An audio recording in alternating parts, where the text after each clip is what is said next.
Hello everyone, my name is Zach. I'm an IT professional and I made this video mainly to go along with a lab I'm building in my GitHub repo. If you're interested, you can go down at the link in the description below to get the full written portion of this lab. Before we get started, I just wanted to go over a high level overview of exactly what we're going to be doing before we get on to the hands-on portion of the section. Basically, we need to create a Windows server that acts like a domain controller. Then we're going to be spinning up another VM that's running Windows 10. This one will act as a client that joins our domain. Once everything is set up, we'll be able to log into the client using user accounts that exist on that domain, just like real-world environments. By default, both of the domain controllers and clients VMs have their own IP addresses and virtual network interface cards, otherwise known as NICs. Normally, when you set up a VM, its DNS settings will point to Microsoft's DNS server, like Azur's by default. But for this lab to work, we need to change that. Specifically, we need to update client's DNS settings so that it points to the IP address of the domain controller. What that simply does is when our client tries to resolve a name like www.google.com, instead of going to Azure's DNS server, it will check our domain controller. In this setup, our domain controller will also function as a DNS server. This is not always the case in every environment, but for this lab, it will be. This is why it's important. Our domain name is something like mydomain.com. If the client is trying to join mydomain.com, it needs to find the domain controller that's hosting it. But if it's using Azure's DNS, it will look out into the real internet for mydomain.com, which obviously doesn't exist in the public world, but it exists in our lab. So basically, by pointing out the client's DNS to our domain controller, the client will be able to locate and join the domain correctly. It's our way of saying, hey, this is where mydomain.com lives, not out there, but right here in the lab. Okay, before we get into that part, I just want to apologize for the mic quality. I thought OBS was acting up and I ended up closing the tab, checking settings, reconfiguring some of my filters and stuff. And you won't believe it. I mean, I ended up talking into the wrong side of the microphone. I don't know when I ended up switching that around, but yeah, just being honest, the quality isn't the best, but I promise it's fixed. In part 2 here, so just bear with me. Sorry about that, guys. Okay, let's get on to the hands-on section of this portion. Go ahead and log into Azure. If you don't have an account and you create an account, I think you get $200 free for the month, and that's plenty enough to do this lab, and probably pretty much like a few labs if you really wanted to. But first off, we need to create a resource group. You can go up here, go down to, you can type in resource or just go down to here and hit resource groups. We're going to create a resource group. We're going to use the default subscription if you want. And for the resource group name, we can just name it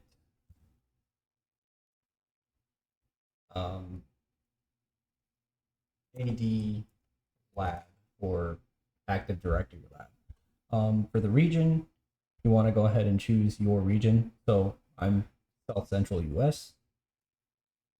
We're going to go down to review and create.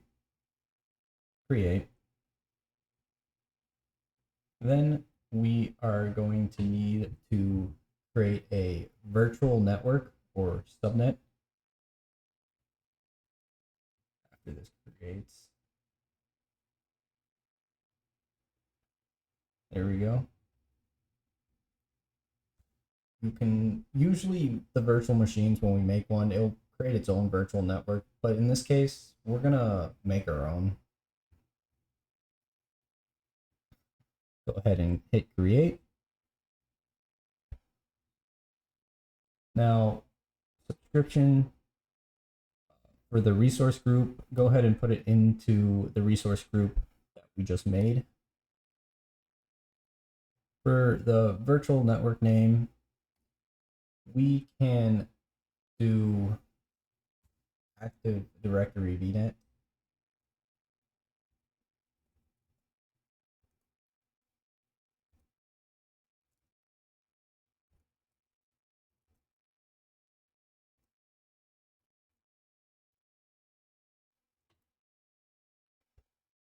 And then make sure that your region is set, and remember that for later. Review and create. We're gonna just create this.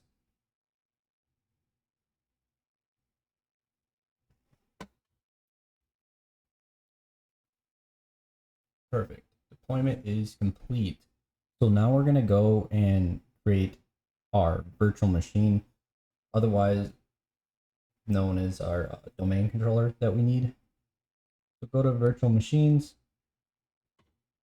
create Azure virtual machine here, and then subscription, go ahead and put this in the AD lab. The Windows machine name, we're gonna just name it DC1.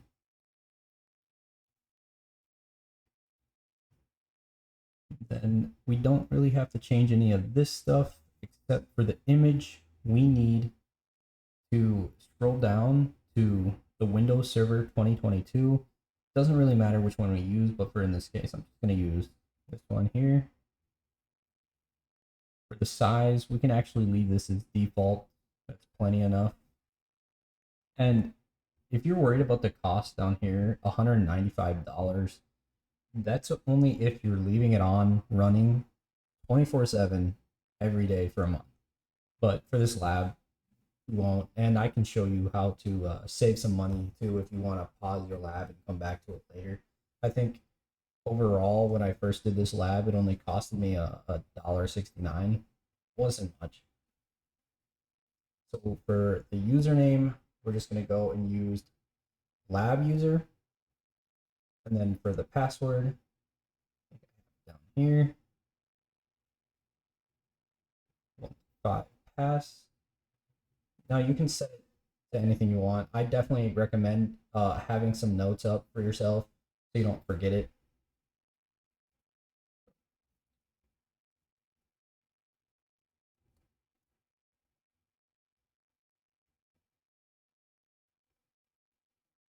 Looks like it's not long enough, so I'm just going to make that password. Change that.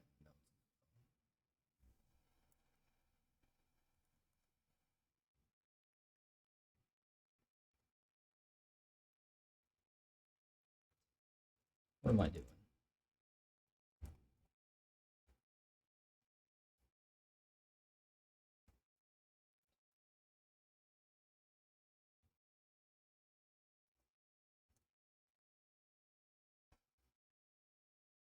All right. So then you just want to scroll down to the bottom here where it says licensing. You just want to hit this and then click on confirm. Go to next. Leave this all default. Go to networking, and then we're just gonna let this load up. This is already going to be set. Looks like it's set to our Active Directory VNet, which is exactly where we needed it to be. If you don't see it here, that means you did something wrong, and most likely what you did wrong was that you set the region wrong. But you can go back and, I don't know, delete the VNet, recreate it, and set the right region. This is all right. We can keep that as default. This is fine. Anything else we don't really have to mess with, so we can just hit review and create.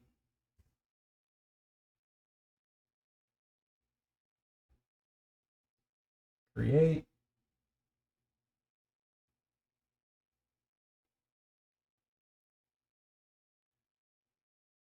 And while this is deploying, we're just going to go back to virtual machines. We're going to be creating another virtual machine. This is going to be our client side. So create resource group, same as always, AD lab. The virtual machine name, we can name this client one.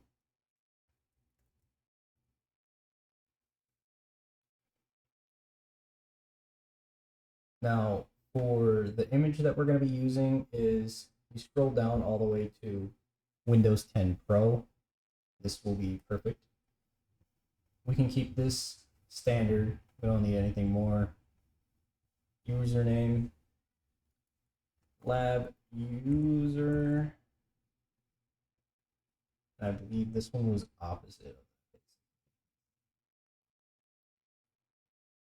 Yeah. One.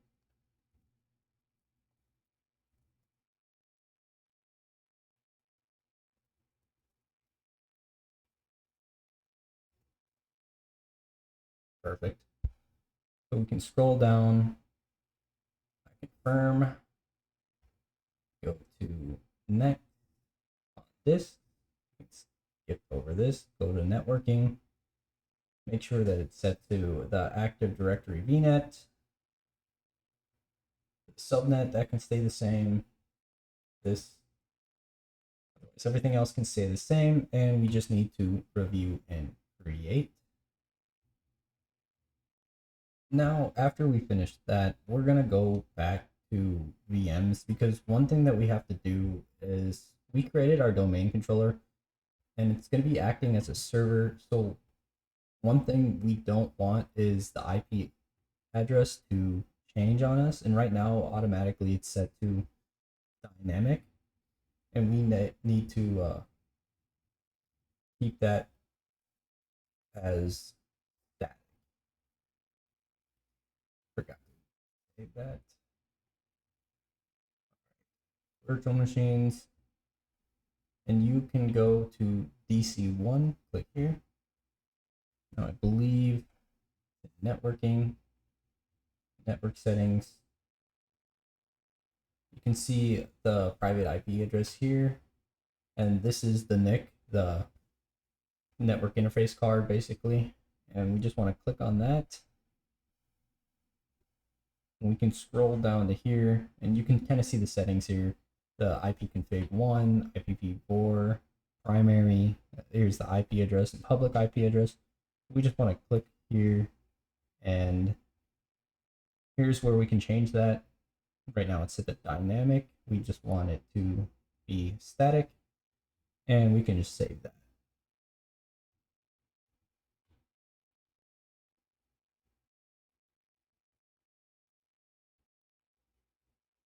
Now, what we can do now is we need to log into the domain controllers VM, and basically we need to disable Windows Firewall basically for testing connectivity. So we can go to virtual machines, and then you can see here that we have a public IP address. This is how we're going to be getting into both of these VMs. And all you have to do is you can just type in RDP. I mean, that's the fastest way to do it, I think. And you can click on remote connection. You can copy DC1's private public IP address.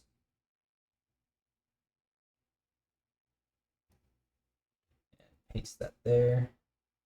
And then most likely, yeah, most likely you're gonna have to hit show options, because then you're going to get a username for this PC, which we set it to lab users or user, I think. Connect. It's gonna give us our password. I believe I've already forgotten our password. 1, 2, 3, 4, 5. Password. Okay. 1, 2, 3, 4, 5. Password. Or I didn't even add the underscore. One of these things.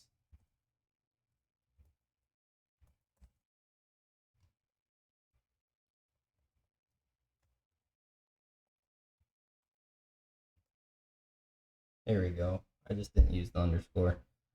All right, and then you're gonna get this every time. Just hit yes, and then you should remotely get into the desktop.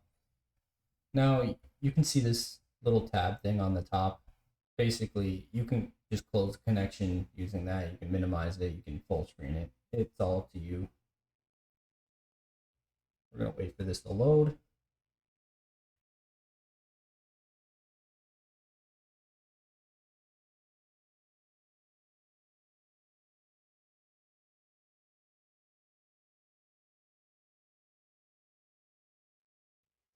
So once everything is loaded, uh, we can. One thing we gotta want to make sure really is we want to make sure that we got into the right system. I mean, if you didn't get server manager, then you might have a problem. So if you want to check, you can right click here and go to system,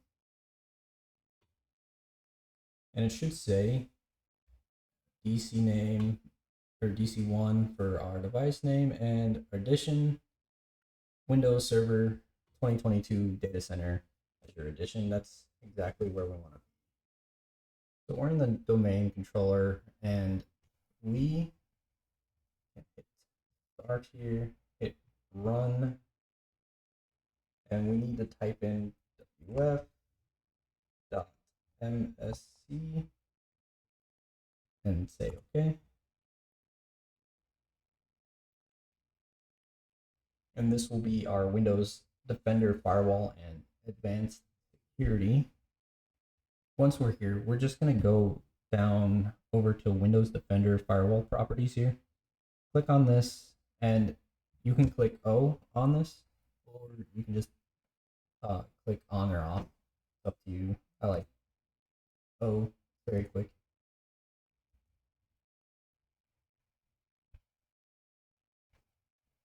Apply. Okay. So now the firewall's off, and exit out of this. So now basically what we need to do is we need to make client 1 point its DNS to the domain controller's DNS. So right now it is pointing to the VNet DNS server of Azure, but we're going to go ahead and change that and make sure it's pointing to the right place. So to do that, we're going, if you're on like a Windows PC like I am, you can use 3 fingers and you can just swipe into whatever program you need, including our VM. But we're gonna go to back to Azure, and then we're gonna need to find the private IP of DC1. Now, if you scroll down here, you should see private IP address. Go ahead and copy this, and then we can go back to client 1, and then we can go, I think, to network settings, and then we can click on to the NIC.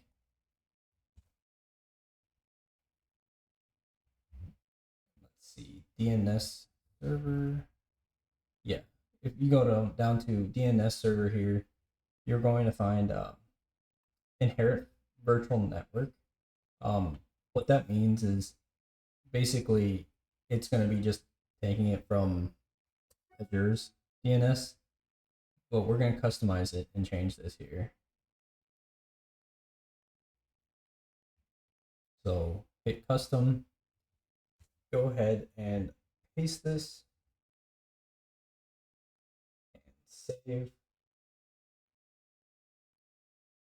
Okay, I don't know why it didn't work the first time. All I really did was I went back to virtual machines. If it does that for you, go back to DC1. I just made sure that everything was correct. I copied this. Then I went back to virtual machines, client 1, Then network settings, back to the NIC, and then I went back to DNS servers and added this again, and for some reason then it decided to work. I don't know. I have no idea what happened. But what this allows us to do is now that the DNS server is pointing to our domain controller. So let's say we're looking for google.com, it's going to be looking into our domain controller instead of looking into the default domain server. All right, once that's finished, we can just go back to virtual machines because now we're going to have to restart client 1 to make sure those changes are implemented. So go ahead and click the box here and then hit restart. Yes. And that's going to restart this. After this, we're just going to go ahead and log in to client 1 and we are going to ping DC1. Okay, now we just need to RDP into client 1 and we need the public IP address of client 1 here.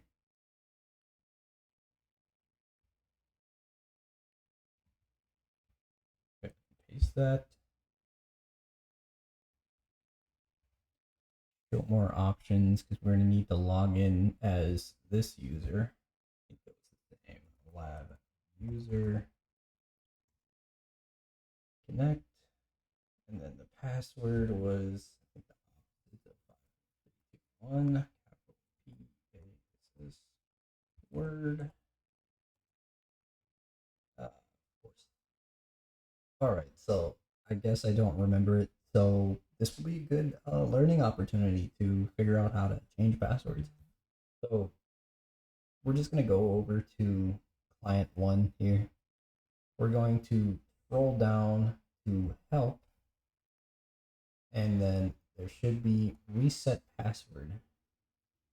Funny thing is, I checked this earlier, and you might notice it right now. Maybe you noticed it in my setup while I was setting everything up, but lad user. Yeah. So lad user. I'm just going to set it to the same thing if I can. Basically, I'm just going to be waiting for this password reset to get done loading, and then I should be able to log in, no problem. All right, looks like that succeeded. So I'm going to go back here, lab user. Now the password should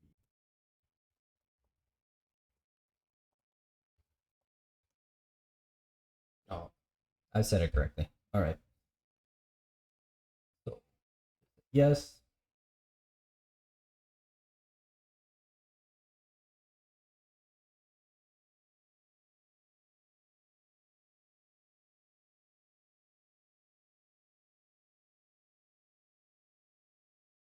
We don't need any of these here, except, so once you get on, you're going to need the private IP of DC1. We can go back to virtual machines.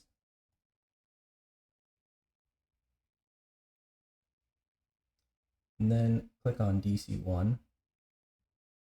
Scroll down, there's the private IP address, copy that, and then we can go back into our remote environment. We can open up PowerShell here.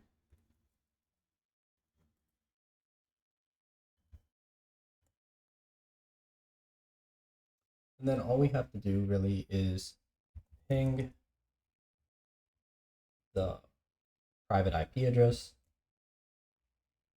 And you should see this. This is just fine.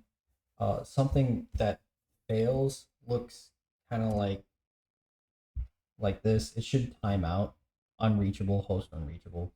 And if it does that, that means either the VNet is wrong, and that's bad.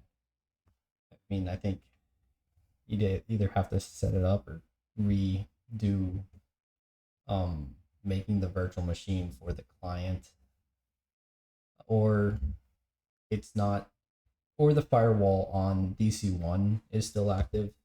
Sometimes it won't let you ping if that's the case. But otherwise, we got a good ping here, and that should work. All right, now we need to make sure that it's pointing to the DNS server, so we can run IP config, actually IP config.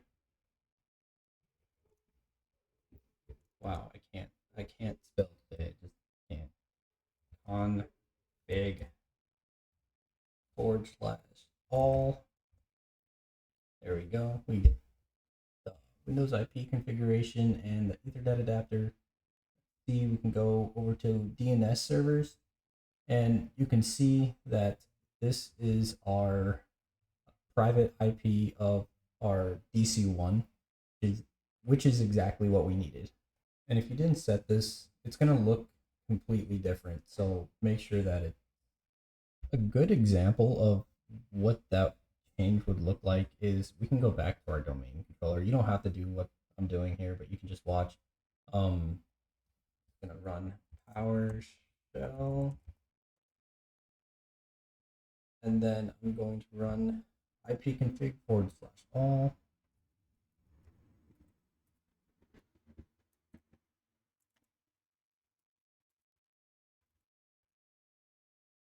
And it would end up looking something like this.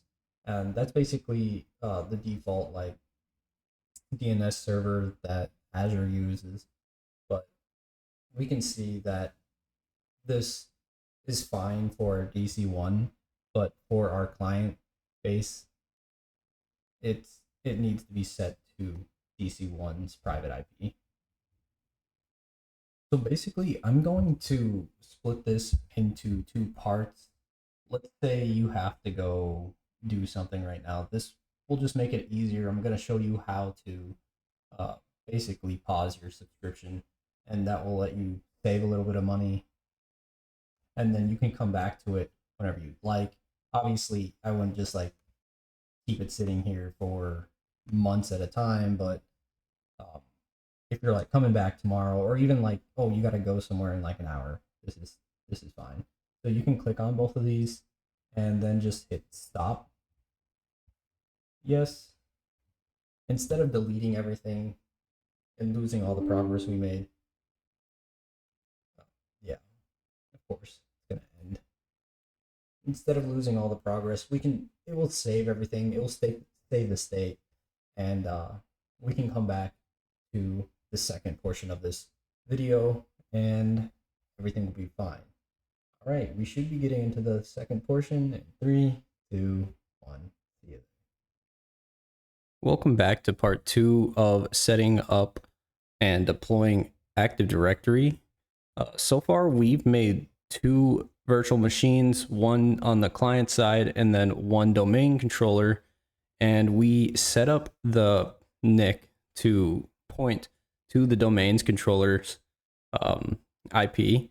So basically, we didn't get anything done with these 2 yet. We still have to set up and deploy Active Directory here. So far, if you are coming back from the break, or you're just ready to turn the machines back on, you can do it just like how we stopped it, and just click both of these boxes and then go ahead and hit start. Yes. And if you didn't restart yet and you're just coming back, you won't have to do this. But then we can go ahead and RDP into both the DC1 and client one.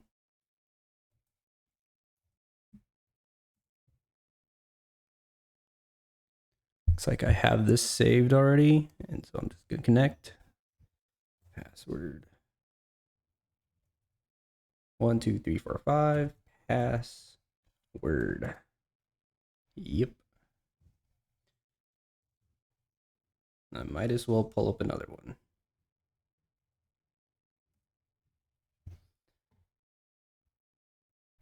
Then I need the public IP address of client 1.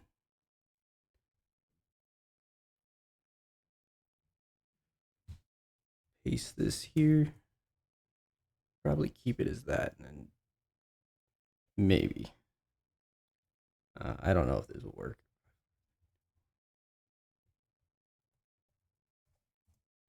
Oh, it does work. Cool. So now I just remote access into both of these, and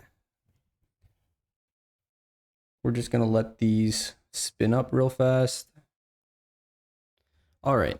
And if you're having trouble figuring out which one is which, you can just look down at the bar here and you don't really see the store and everything. This is the client side, and this is how the other side was the domain controller. This is what the client side looks like. And otherwise you can just go here and type, actually let's go down to here and go to system. And you can see, yeah, this one's using the Windows 10 Pro, while this one here, system, is using the Windows Server 2022 data center. So right away, this should pop up. If it's not popped up, you can just go down to the search bar here and type in server, and then it should be server manager. We can exit this. And what we want to do is we're going to add roles and features. We're going to hit next. We're going to hit next. This one's going to be the only one, so we can just hit next again. And we're going to hit Active Directory Domain Services and hit Add Features. Hit Next. Next. We can restart if it needs to, and then hit Install.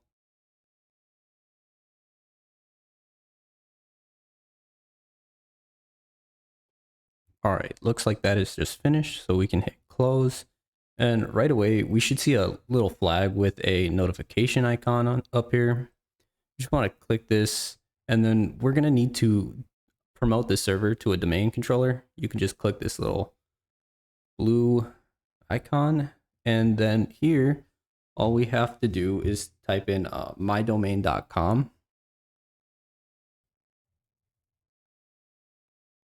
Actually, before that, we're going to actually add a new forest. And then here's where we type mydomain.com. And everybody does this. So then we just hit next.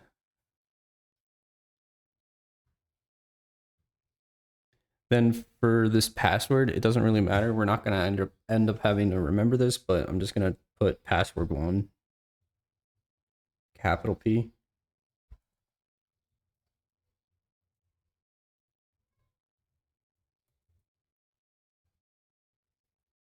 Gonna hit next.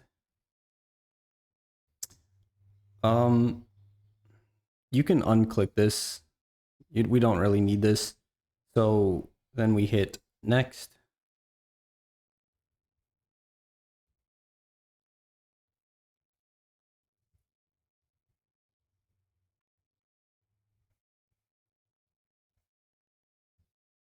And then next.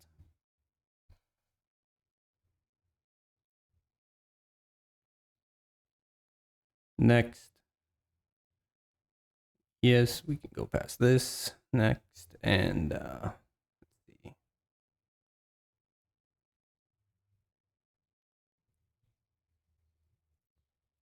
And from here, we can just hit install.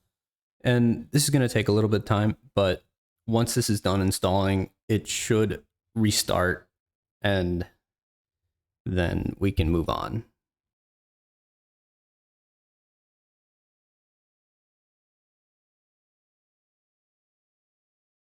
All right, looks like that finished.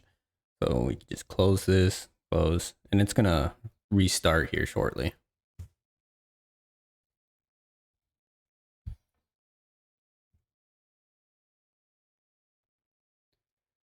And hit OK. And now we can just get logged back into DC1. Now, sometimes you got to give it a little bit of time to restart. But we're going to try it right away.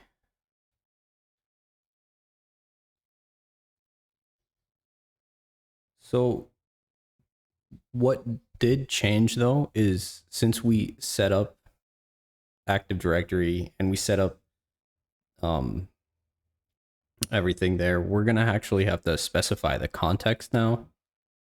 And so our username should be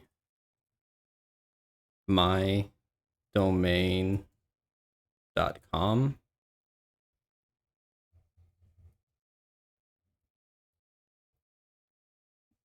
mydomain.com/lab user. And this is specifying context to the user. I can't really explain it that well, but we just have to do that. And then we can connect. 2, 3, 4, 5.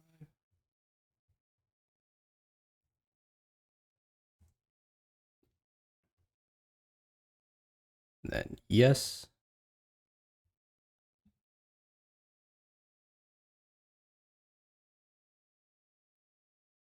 All right, once that's spun up, that took a while too.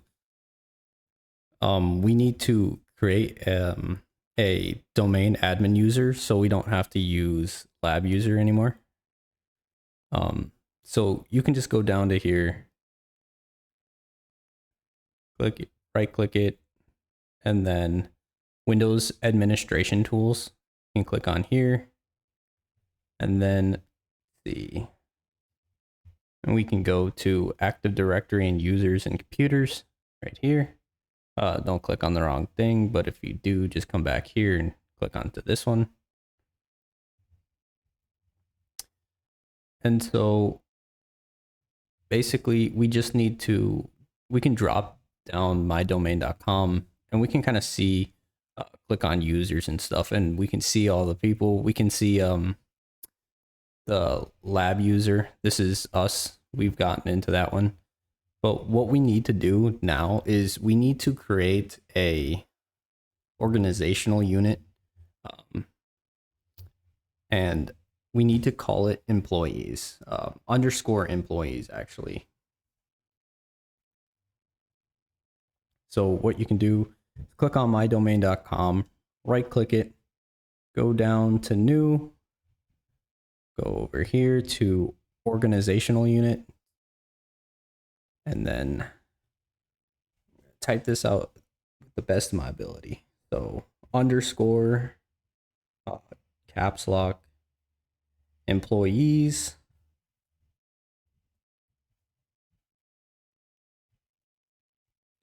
That looks good.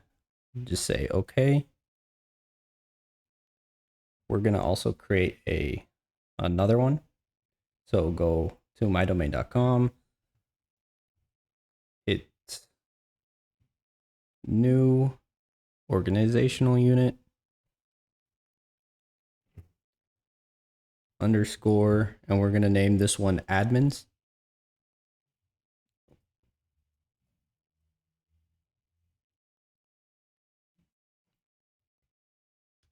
Say okay. Why we labeled these as underscore employees and underscore admin is it's just an easier way to separate these. If you refresh, let's see, refresh. No, usually it pops up onto the top here, but it keeps these separate from what these ones are. And now we're going to need to go ahead and create a user, and we're going to name it Jane Doe. So just go to admins and then right click, go to new user, and then we can just say Jane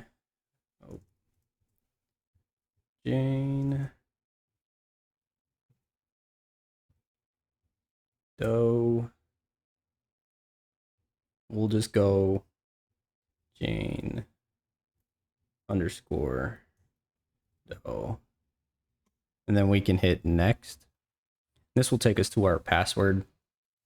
I'm just going to keep it the same as logging into DC1. So it's my 1, 2, 3, 4, 5, capital PASSWORD.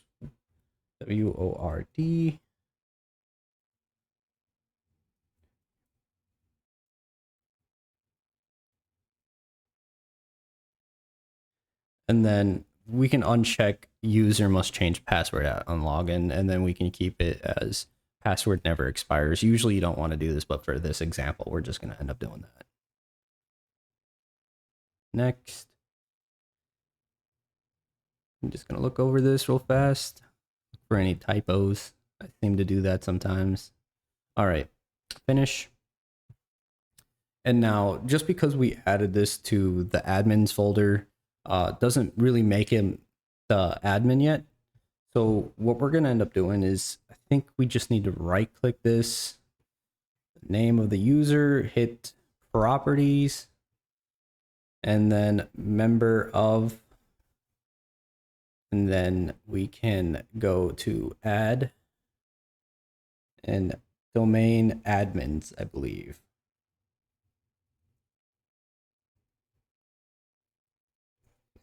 And then we can check names. So it looks like it found it. And so just hit OK.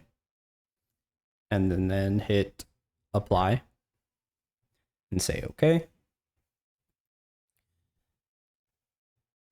And now Jane Doe is part of the domain admins group, and we should be able to log in through the other user, or actually we can log out of DC1 and then log back into Jane admin. So we can close this. Oh, yeah, we can just go down to here and then hit sign out.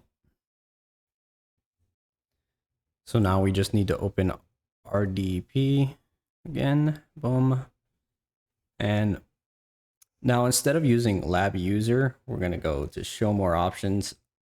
And obviously you want to specify the context. So mydomain.com /, make sure it's a backslash too. If it's not a backslash, it's like a /, it's not going to work.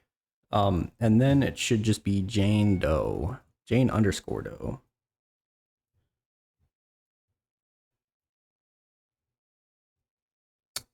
And this should work. And the password, same as always, 345 PASSWORD. Yes. And there we go. We're logging into Jane Doe as the user admin.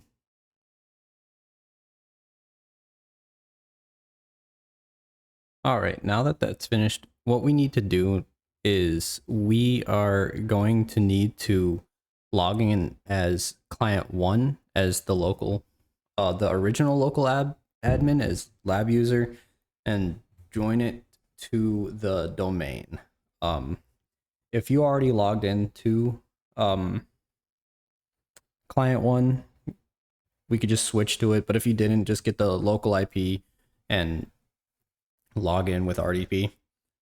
But we can close this. From here, all we need to do is we need to right click this, go to system,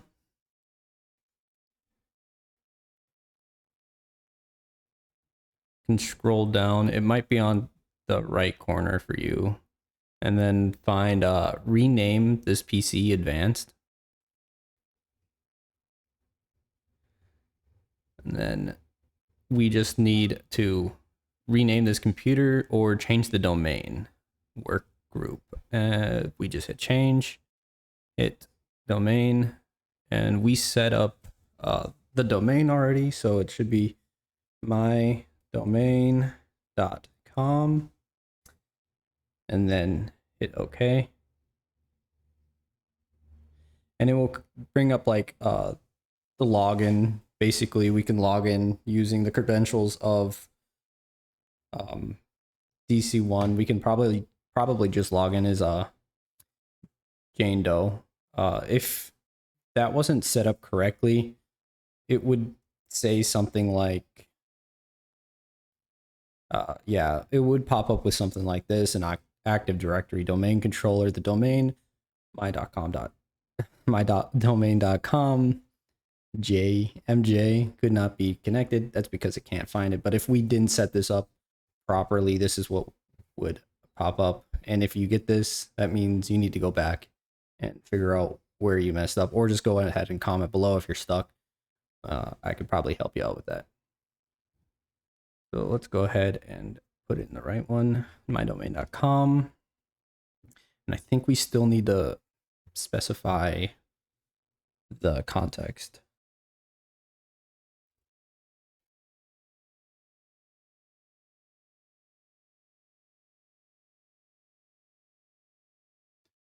All right, once that is successful, it'll pop up with computer name domain changes. Welcome to mydomain.com domain. And we can just hit this and it should restart. Yeah, it's going to restart the computer to apply all the changes. Just close out of this, restart now.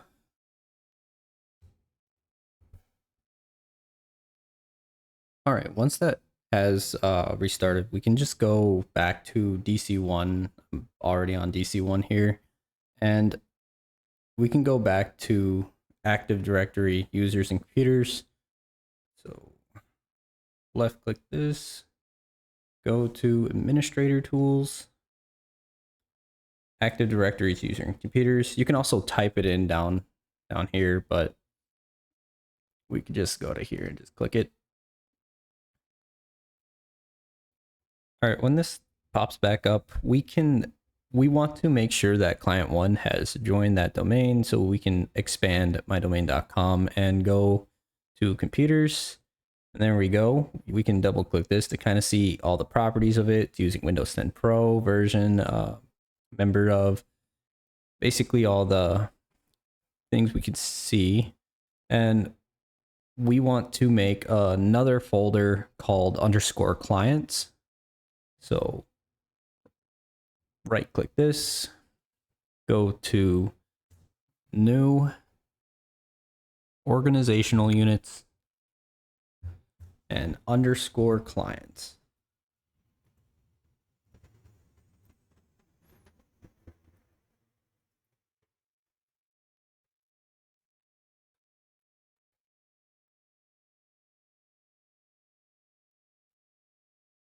Okay. And we can go ahead and refresh this and go to computers. Here's client 1. We just want to go ahead and grab client 1 and put it into clients. Say yes. And if we look into here, there is client 1, which is perfect, exactly what we needed. And then in employees, it's going to be empty, but we're going to go ahead and run a script that's going to put a bunch of employees in here that we can also get logged into, set permissions, and kind of just do what we want with them.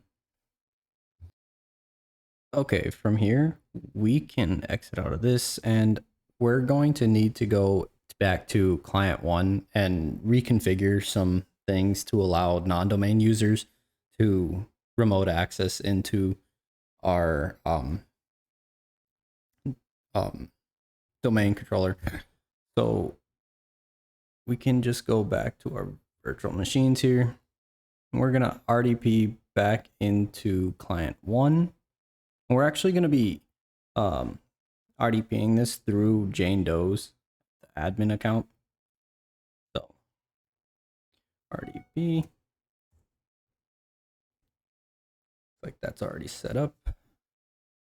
I'll go ahead and change this to add the context.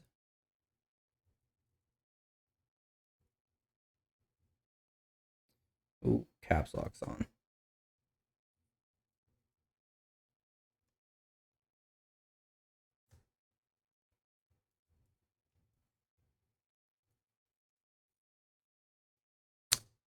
Then we can hit connect. Password.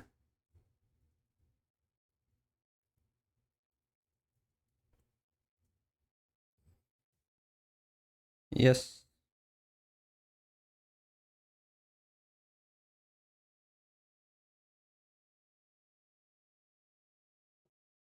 All right, once this is loaded up, connect this. We just want to go to the start menu here and left click it. I think we can go to system, scroll down, or if it's up here, go to remote desktop,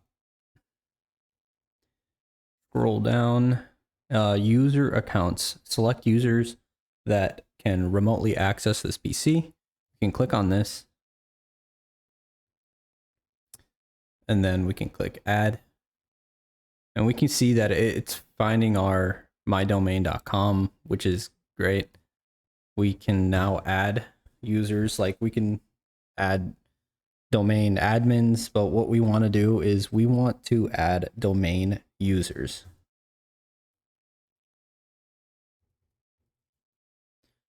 Just like that, we can check name. And because domain users exist on our mydomain.com, it's going to be able to find that. And then we could just say, okay, it's going to find this. We can sit and say, okay. And normally with setting this setting on here manually, we usually wouldn't have to do that. Especially if there's a bunch of people. We would normally use a group policy, but in this instance, we're not going to have to do that. So that's the easiest way to get that done. Now what we're going to do is we're going to actually go back into our domain controller, and we're going to actually open up PowerShell ISC, I think. So let's see. PowerShell, yeah, ISE. And we're just going to right click this and run as administrator. Yes.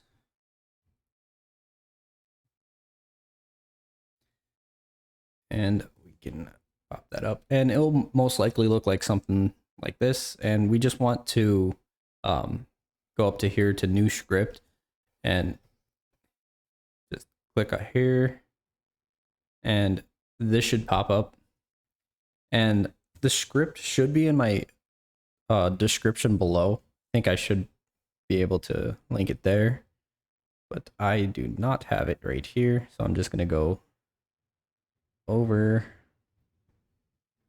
to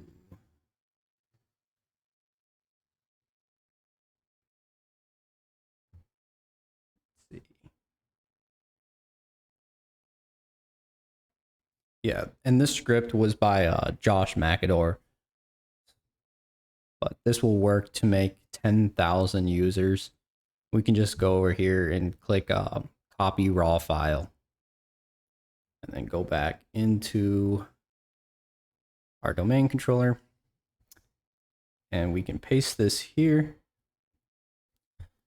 Now, this is super important path right here, going to OU employees, the organizational unit of our underscore employees. And this one's easy to make a mistake on. If you run this, it might not work. So you just want to make sure. We're just going to pop this back up, and we're going to go back to Active Directories, users, and computers.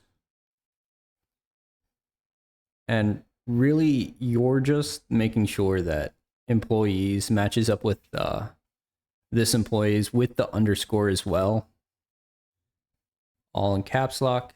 And if you see that it's right, then it's all good. But if it's wrong, you can just I think you can just right click this, maybe go to like rename, and then you can just rename it like that. But since that's right, we don't really gotta worry about that. And this will create 10,000 users. I don't think I'm gonna end up creating all of them, but for each user, the password is just gonna be password1. So it'll be easy to remember since it's right here. We're just gonna run script. Yeah, and then it should look like this. If you get an error, just make sure that the organizational unit was named correctly on Active Directory. But we're gonna go ahead and create some of these users. If we refresh mydomain.com and go into employees, yeah, we should start seeing some of the employees that are already starting to be made. And this will keep going until it hits 10,000 of them. If you don't want to be sitting through this for until it hits 10,000, you can go ahead and just hit stop operation. That's fine. I mean, we have plenty of these, and we're only going to log into one. So now we can actually pop this back up. I'm just going to go ahead and refresh this. And we can kind of see all the users. We can double click on them. We can see Bappy Civ, that's his name. We can see his member of, profile, environment, everything basically we need. But what we're going to be doing is we're going to actually log in to one of these users through the client side and RDP into the DC1, the domain controller. So we're going to double click on whatever name you really want. We're going to say Bappy Civ. Control C. I'm actually going to go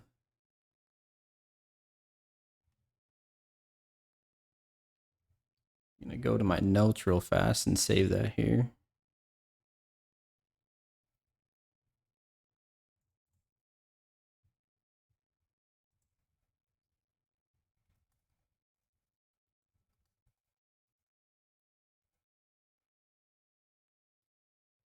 And let's see, we're going to just need to log out of client 1.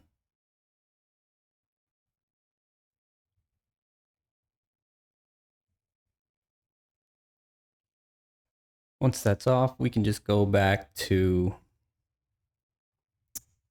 RDP back into client 1 as our new person. Like that's right. I'm just going to change this. So obviously specify the context, and we can just change Jane Doe to whatever person you saved. And then connect. His password was just password1.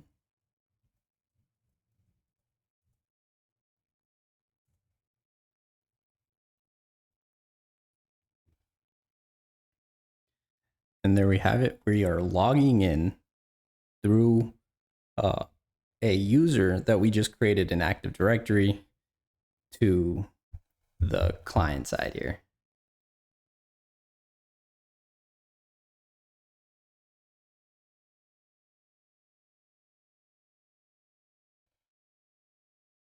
All right, once that boots up, I mean, this is basically that user. I mean, we can go over to command prompt here.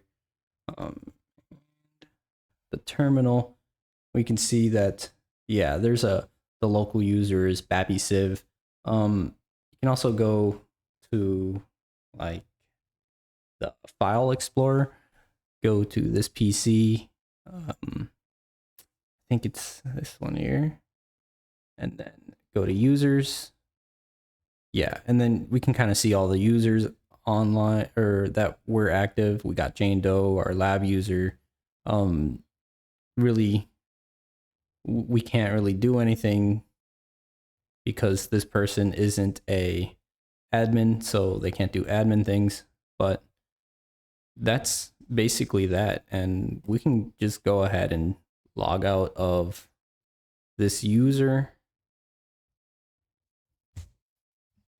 With all that being said, that basically finishes our lab here today. I mean, what we did today was we prepared Active Directory infrastructure in Azure, we deployed Active Directory, and we created users with PowerShell, and we're able to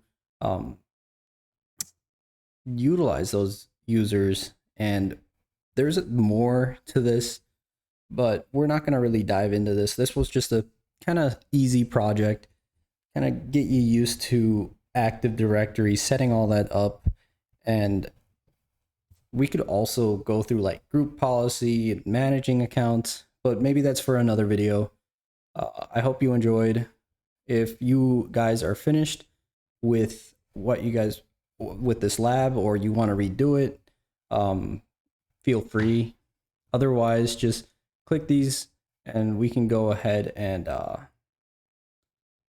we can just go back to, I believe, resource groups, and we could just completely delete everything that we just made here. Go to Active Directory Lab, delete resource group, copy the clipboard here, enter that in here, delete, delete, and that's going to be deleting AD Lab. And we can also go to the Network Watchers RG, and we can go ahead and delete this resource group, copy, paste, and click delete. And that will delete everything that you need. That way you're not going to be spending any money with this, and should be good. If you just wanted to pause it, you could just click on the boxes, of course, and just hit pause. But other than that, hope you guys enjoyed. Thank you.